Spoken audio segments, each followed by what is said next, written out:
Birmata ko Yesusi gafa halondumtu naqabe sif jiram nan jettati jechake duwatu nadibe tumsa arkana masi argeram sobetu fakesa navgote ngabineati jechake duwatu Najimsa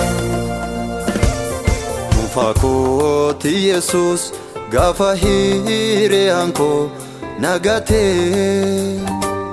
Mufakoti Jesus Lubunko sisambi irmadonte Mufakoti Jesus Karasa sakana timbane Mufakoti Jesus Sidada birana ninjane Umfakoti Jesus karasa takana timbande Umfakoti Jesus Sidada birana ninjane Sidada birana ninjane Sidada birana ninjane Sidada birana ninjane Jesus Sidada birana ninjane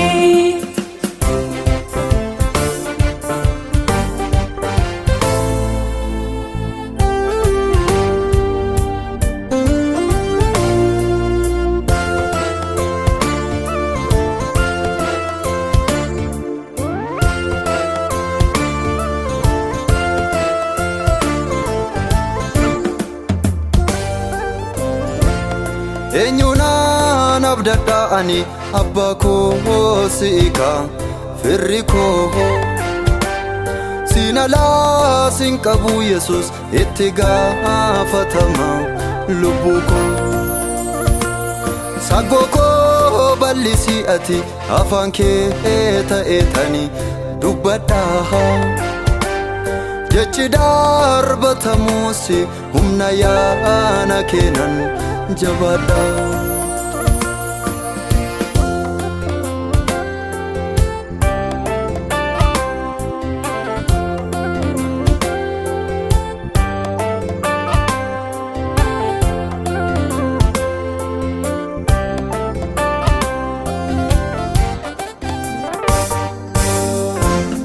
Amile kotati dadabbi nanati bekamu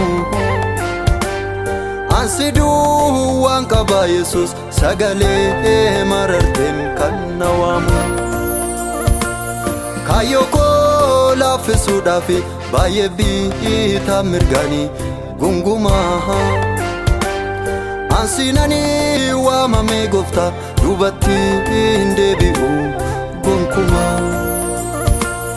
Umfakoti Jesus Karasa sakana timbane Umfakoti Jesus Sidada birana ninjane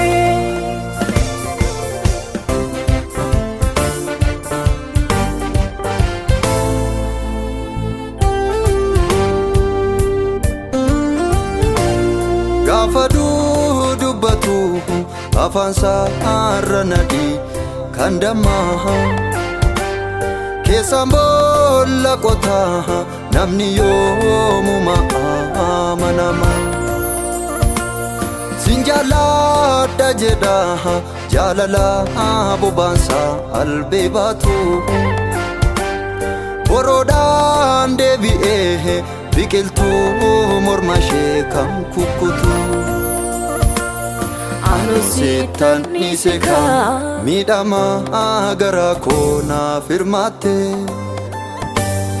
Anu sittan dhiiseka ba'aa koo hundumaa narraa fuute.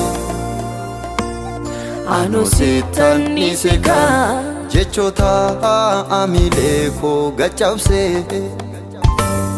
Anu sittan dhiiseka harka keetu dhufee narraa kaase. Dhuunfaa kooti Yesuus gaafa hiriyaan koo nagate.